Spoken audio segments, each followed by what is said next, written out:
கிறிஸ்துவுக்குள் பிரியமானவர்களே, உங்கள் ஆண்டவராகிய இயேசு கிறிஸ்துவின் இணையற்ற வல்ல நாமத்தினாலே வாழ்த்துகிறேன், வரவேற்கின்றேன். ஆவிக்குரிய வளர்ச்சியை பெற்றுக்கொள்கின்ற லெந்தனும் இந்த காலங்களுக்காக ஆண்டவரை ஸ்தோதரிக்கின்றேன். இந்த லெந்து காலங்களிலே கர்த்தருக்கு முன்பாக அருவருப்பானவைகளை கற்றுக்கொள்ளும்படியான சிலாக்கியத்தை ஆண்டவர் தந்தார். அருவருப்பு என்கின்ற சொல் வேதாகமத்திலே மிகவும் கடுமையான ஒரு வார்த்தையாக பயன்படுத்தப்படுகிறது. இதை ஆழமாக சிந்திக்கும் பொழுது கர்த்தரால் வெறுக்கக்கூடிய, கர்த்தரால் ஏற்றுக்கொள்ள முடியாத, கர்த்தருடைய நீதிக்கு எதிரான கிரியைகளை குறிப்பதாக இது இருக்கிறது. இதை குறித்து நீதிமொழிகளின் புஸ்தகம் 6ஆம் அதிகாரம் 19ஆம் வசனத்திலே 6ஆவதாக பட்டியலிடப்பட்டிருக்கின்ற வார்த்தை அபத்தம் பேசும் பொய்சாட்சி. A deceitful witness who tells lies என்று ஆங்கிலத்திலே சொல்ல முடியும். அபத்தம் பேசும் பொய்சாட்சி என்பது உண்மையை அறிந்திருந்தும் அதை மாற்றி மறைத்து மற்றவருக்கு தீங்கு வரும்படியாக தவறாக சாட்சி கூறுவது என்று பொருள் கூற முடியும். எளிமையாக கூறும் பட்சத்தில் உண்மை இல்லாததை உண்மை போல சொல்லுவது, ஒருவரை குற்றவாளியாக காட்டுவதற்காக பொய் பேசுவது, உண்மையை திரித்து தவறாக சாட்சி கொடுப்பது என்று நாம் பொருள் கொள்ள முடியும். அபத்தம் பேசும் பொய் சாட்சி என்பது இது ஒரு சாதாரண பொய் அல்ல, ஒருவரின் வாழ்க்கையை பாதிக்கின்ற பெரிய பாவமாகும். இது சாதாரண பொய் அல்ல, ஒருவரின் வாழ்க்கையை பாதிக்கும் பெரிய பாவமாகும். இதன் 3 நிலைகளை நாம் இந்த வசனத்தின் அடிப்படையிலேயே காண முடியும். அது உண்மையை மறைக்கின்ற, உண்மையை திரிக்கின்ற, முழுக்க பொய் உருவாக்கப்படுகின்ற ஒரு வார்த்தை. பொய் சாட்சி என்பது மனிதருக்கு எதிரான பாவம் மட்டுமல்ல, அது கர்த்தருடைய நீதிக்கு எதிரானது என்பதை அநேக சூழ்நிலையிலே மறந்து போகின்றார்கள்.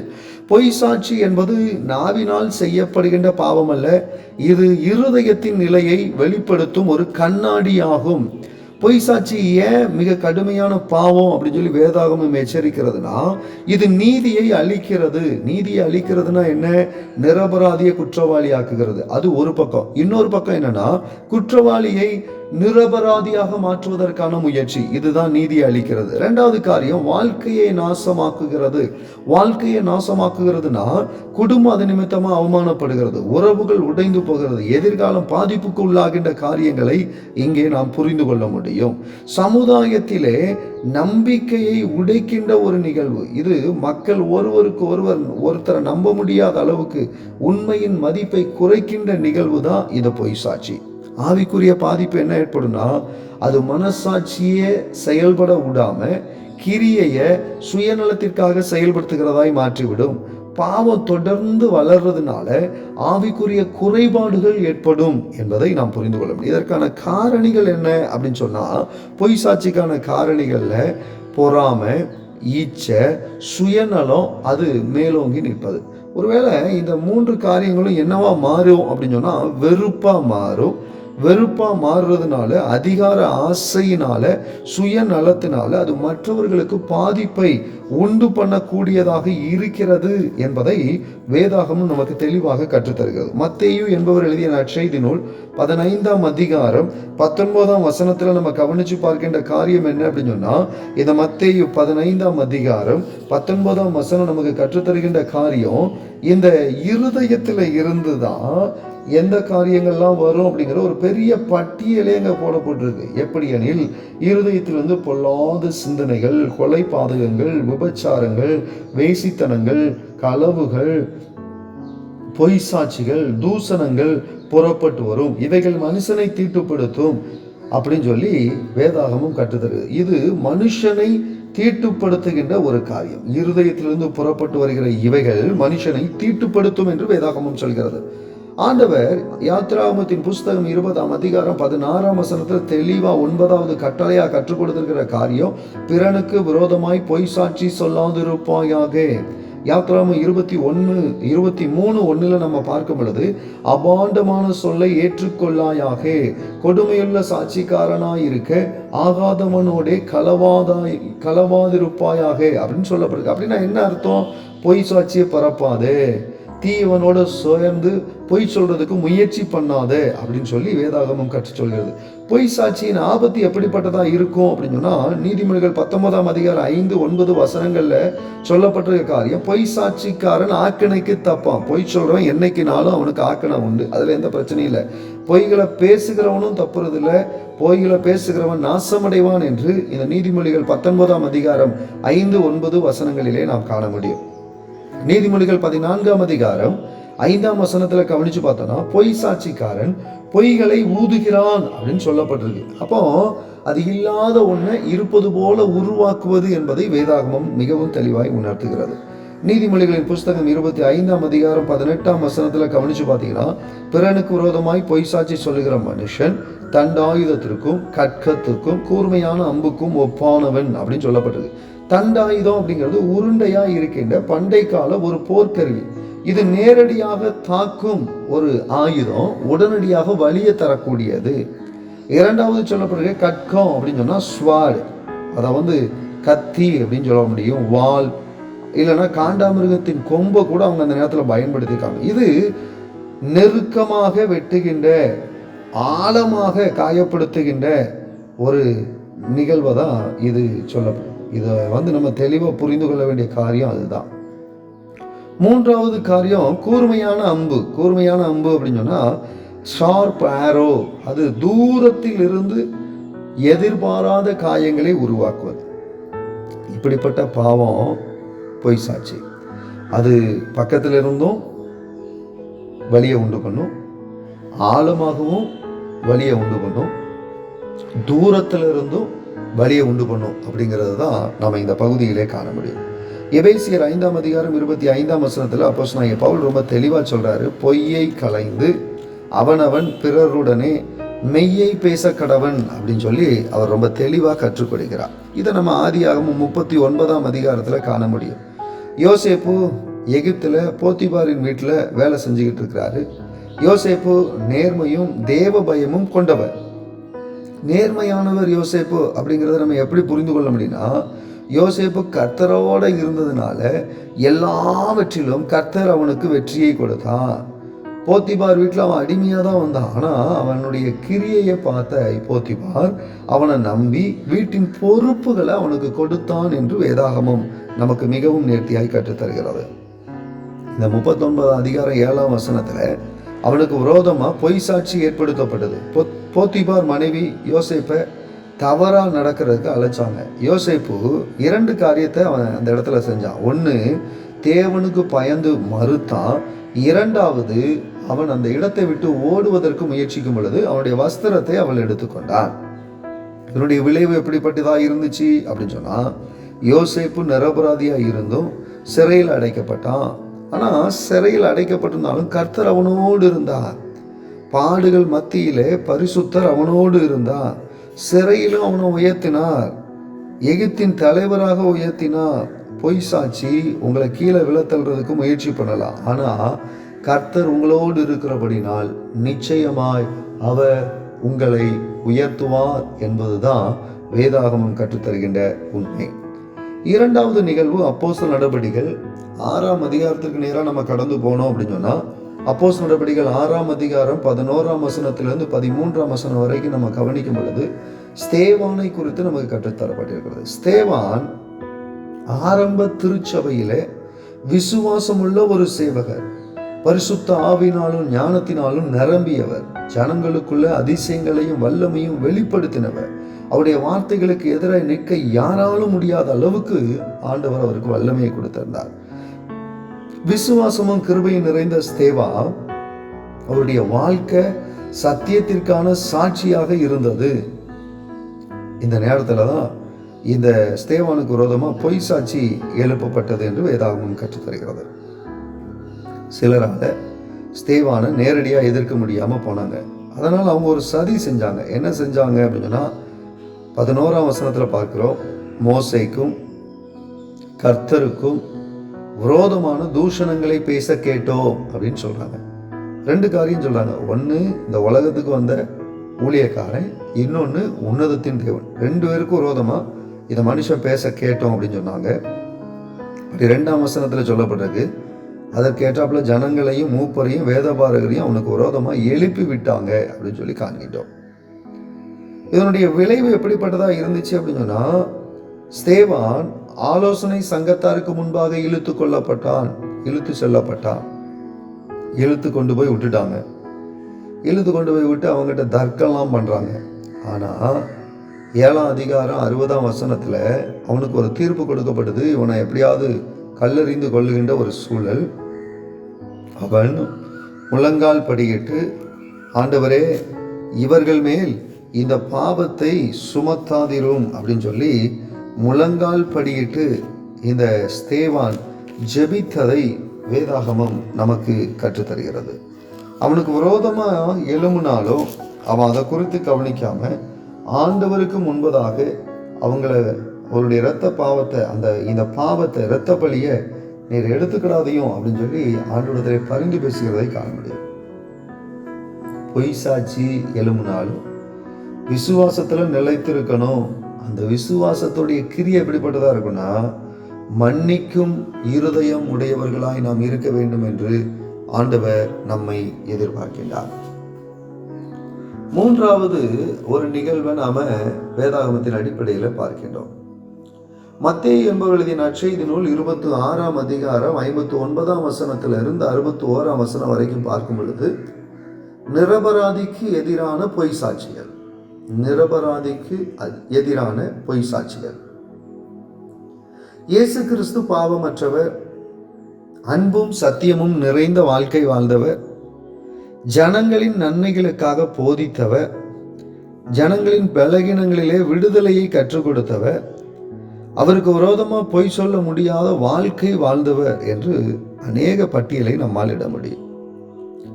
எதனால அவருக்கு விரோதமா எழும்புனாங்க அப்படின்னு சொன்னா, உண்மையை எதிர்க்க முடியாத நிலை அங்க இருந்துச்சு. இயேசு கிறிஸ்துவின் போதனைகள் அதிகாரமுடையதாகவும் தனித்துவம் நிறைந்ததாகவும் அற்புதங்களினாலும் அடையாளங்களினாலும் நிறைந்ததாகவும், இதனால திரளான ஜனங்களுடைய ஆதரவு அதிகமா இருந்தது ஒரு காரணம். இயேசு கிறிஸ்துவின் போதனைகளை ஜனங்கள் கவனிக்கிறவர்களாக மாத்திரமல்ல, அதை பின்பற்ற ஆரம்பித்ததுனால பிரதான ஆசாரியர்கள் மூப்பர்கள் தங்கள் செல்வாக்கை இழக்க ஆரம்பிச்சாங்க. இதுக்கு முன்னாடி ஜனங்கள் பிரதான ஆசாரியர்களிடத்துலையும் மூப்பரிடத்துலையும் போய் நாங்கள் என்ன செய்யணும் எப்படி செய்யணும்னு கேள்வி கேட்டுட்டு இருந்தாங்க. இப்போ அந்த கேள்வி குமாரனாகி கிறிஸ்துவை நோக்கி கேட்க ஆரம்பிச்சதுனால தங்களுக்கான அதிகாரத்தை இழந்ததாக எண்ணி இயேசு கிறிஸ்துவின் வார்த்தைகளை தவறாக திரித்து பொய் சாட்சிகளை இந்த பிரதான ஆசாரியர்களும் மூப்பர்களும் உருவாக்கினார்கள். உண்மையை போதித்ததுனால இயேசு கிறிஸ்து பகையாளி ஆனார். உண்மையை போதித்ததுனால யோவான் என்பவர் எழுதிய நற்செய்தி நூல் 2ஆம் அதிகாரம் 19ஆம் வசனத்துல குமாரனாகிய கிறிஸ்து என்ன பேசினார்னா, இந்த ஆலயத்தை இடித்து போடுங்கள், 3 நாளைக்குள்ள இதை எழுப்புவேன் அப்படின்னு சொன்னார். அதே அதிகாரம் யோவான் 2:21 அவரோ தம்முடைய சரீரமாக ஆலயத்தை குறித்து பேசினார் என்று சொல்லப்பட்டிருக்கிறது. ஒருவேளை அங்கே இருந்த சீஷர்களும் அதை விளங்கிக்கிடலை, அங்கே இருந்த மற்றவங்களும் அதை விளங்கிக்கிடலை. அவங்க யோசித்தது எருசலேம் தேவாலயத்தை குறித்து, ஆனால் இயேசு கிறிஸ்து சொன்னது தம்முடைய சரீரத்தை குறித்து. மத்தேயு 26ஆம் அதிகாரம் 63, 64 வசனங்களை கவனிச்சு பார்த்தோம்னா, நீ தேவனுடைய குமாரனாகிய கிறிஸ்து தானோ அப்படின்னு சொல்லி ஆண்டவர்கிட்ட ஒரு கேள்வி எழுப்பப்பட்டது. அவர் கேள்வி எழுப்புனதுக்கு சரியா ஒரு பதில் சொன்னார், நீ சொன்னபடிதான் அப்படின்னு சொல்லி முடிச்சிட்டார். தாம் தேவனுடைய குமாரன் என்கின்ற உண்மையை அவர் சொன்னார். யோவான் என்பவரது நற்செய்தி நூல் 14ஆம் அதிகாரம் 6ஆம் வசனத்துல குமாரனை கிறிஸ்துவுடைய போதனை என்ன அப்படின்னு சொன்னா, நானே வழியும் சத்தியமும் ஜீவனுமாய் இருக்கிறேன் அப்படின்னு ஆண்டவர் கற்றுக் கொடுத்திருந்தார். ஒருவேளை இந்த உலகத்துல மனிதருக்கு ரட்சிப்பு வழி அவர் ஒருத்தர் தான் அப்படிங்கிறத அவர் போதித்தார். அவருடைய போதனை ரொம்ப வித்தியாசமா இருந்துச்சு. ஏன் அப்படின்னு சொன்னா, பிரதான ஆசாரியர்கள் மூப்பருடைய போதனை கண்ணுக்கு கண் பல்லுக்கு பல். ஆனா குமாரனாகிய கிறிஸ்துவனுடைய போதனை அன்பு நிறைந்தது. மத்தேயு 5ஆம் அதிகாரம் 44ஆம் வசனத்துல பார்க்கின்றோம், உங்கள் சத்துருக்களை சிநேகியுங்கள், உங்களை சபிக்கிறவர்களை ஆசீர்வதியுங்கள், உங்களை பகைக்கிறவருக்கு நன்மை செய்யுங்கள், உங்களை நிந்திக்கிறவர்களுக்காகவும் துன்பப்படுத்துகிறவர்களுக்காகவும் ஜெபம் பண்ணுங்கள் அப்படின்னு ஆண்டவர் சொல்றார். வெறுப்புக்கு பதிலாக அன்பை குறித்த போதனை குமாரநாயகர் கிறிஸ்துவின் வாயிலிருந்து வந்தது. அவர் என்ன சொல்றாரு? மத்தேயு 5:8 இருதயத்தில் சுத்தமுள்ளவர்கள் பாக்கியவான்கள். இருதயம் சுத்தமா இருந்துச்சுன்னா அவங்க பாக்கியவான்கள் என்று ஆண்டவர் சொன்னார். அவங்க ஒரு திட்டமிட்ட சதியை பிரதான ஆசாரியரும் அங்கே இருந்த மூப்பர்களும் உருவாக்கினாங்க. என்ன? மத்தேயு 27:17 பார்க்கின்றோம். பொறாமையினாலே. என்ன பொறாமை? மக்கள் அதிகமாக இவரை பின்பற்றுறாங்க, போதனைகள் சக்தி நிறைந்ததாக இருந்ததுனால அவங்களுக்குள்ள பொறாமை வந்துச்சு. இரண்டாவது காரியம், யோவான் 11:48 தம்முடைய அதிகாரம் எடுக்கப்பட்டு விடும் என்பதினால அவங்க பயந்தாங்க. யோவான் 11:47 பார்க்கின்றோம். உண்மையை ஏற்காத மனம். அநேக அற்புதங்கள் அவங்கள எரிச்சலை ஊட்டியது. ரொம்ப முக்கியமாக லாசருவை ஆண்டவர் உயிரோடு எழுப்புனதை அவங்களால ஏற்றுக்கவே முடியல. ஏன்னா 4 நாள் கழித்து வந்து அவர் எழுப்பிட்டாரு. அவருடைய கோட்பாடின்படி 3 நாள் தான் அந்த ஆத்துமா அந்த சரீரத்தை சுற்றி வரும். இது பிரதான ஆசாரியர்கள் மூப்பருடைய வார்த்தை. ஆனால் ஆண்டவர் 4ஆவது நாளிலே அற்புதத்தை செய்து ஜீவனுள்ள சாட்சியாய் லாசருவை எழுப்பியது அவங்களுக்கு எரிச்சலை உண்டு பண்ணியது.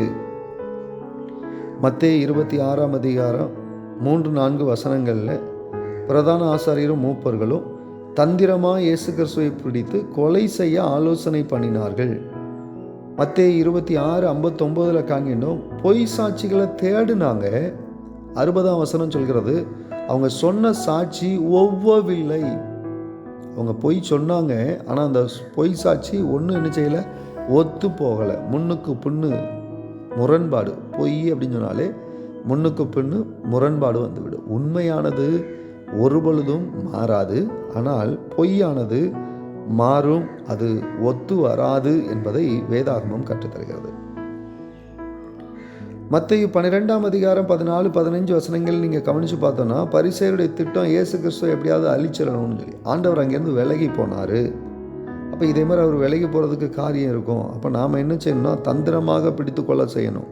மார்க்கு 14:1 பிரதான ஆசாரியர் வேத பாரகரும் தந்திரமாக ஆண்டவரை பிடிச்சு கொலை செய்யணும் அப்படின்னு சொல்லி முயற்சித்தார்கள். யோவான் 11:53 யூதர்கள் எல்லாரும் ஆலோசனை பண்ணாங்க. இயேசு கிறிஸ்துவை எப்படியாகிலும் அழித்து விட வேண்டும் என்று அவர்கள் ஆலோசனை செய்தார்கள். கிறிஸ்துவுக்குள் பிரியமானவர்களே, இன்னைக்கு நமக்கு உண்மை தெரிஞ்சிருந்தும் நம்ம போய் சொல்லியிருக்கிறோமா? வார்த்தைகளினால யாரையாவது காயப்படுத்தி இருக்கிறோமா? உண்மையை அறியாமல் கேட்ட செய்தியை கெட்ட செய்தியாக பகிர்ந்திருக்கிறோமா? பொறாமை, துரோகம், வெறுப்பை இருதயத்தில் வச்சுக்கிட்டு பேசிக்கொண்டிருக்கிறோமா? அநேகர் பொய் சொல்வதால் உண்மையை பேசாமல் அமைதியாக இருந்திருக்கிறோமா? உண்மைக்காக துணிவோடு பேச மனம் நமக்கு இருக்கிறதா? தவறுதலாக குற்றம் சாட்டப்பட்ட போது கூட உண்மை அறிந்திருந்தும் உண்மையை நாம் சொன்னதுண்டா? பேசுவதற்கு முன்னு நான் பேசுறது உண்மைதானா அப்படிங்கிறத சிந்திச்சிருக்கீங்களா? முக்கியமான காரியம், கர்த்தர் கேட்கிறார், கர்த்தர் கவனிக்கிறார் என்பதை உணர்ந்து வார்த்தைகளை உதிர்க்கிறோமா? வார்த்தையினாலும் வாழ்க்கையினாலும் சத்திய தேவனுக்கு, சத்தியத்திற்கு சாட்சியாக ஜீவிக்கிறோமா? தலைகளை தாழ்த்தி பரலோகத்தின் பிதாவை நோக்கி நாம் ஜெபிப்போம். அன்பின் பரலோக பிதாவே, உம்மை ஸ்தோத்திரிக்கிறோம். உம்முடைய கிருபையும் இரக்கமும் காக்கின்ற மேன்மைக்காக ஸ்தோத்திரம். எங்கள் இருதயங்களை சுத்தமாக்கி பொறாமை, கோபம், விரோதம் ஆகியவற்றிலிருந்து எங்களை விடுவி. அன்பும் சமாதானமும் நிறைந்த வாழ்க்கையை நடத்திட உதவி செய். எங்கள் வார்த்தைகள் மற்றவர்களுக்கு ஆசீர்வாதமாக இருக்கும்படி எங்கள் நாவை காத்து பொய் சாட்சியிலும் தீய வார்த்தைகளும் விழாமல் காத்தரலும். எங்களது குடும்பத்திலும் சமுதாயத்திலும் சபையிலும் ஒற்றுமையோடு சமாதானத்தோடு ஒருவரை ஒருவர் தாங்கும் கருவியாக எங்களை பயன்படுத்தும் ஐயா. எங்களது கிரியைகளில் தேவநாம மகிமைப்பட, உமது சித்தம் நிறைவேற எங்களை மறைத்து பயன்படுத்தும். குமாரனாகிய இயேசு கிறிஸ்து நாமத்தில் வேண்டிக் கொள்கிறோம் எங்கள் பரலோக பிதாவே. ஆமென்.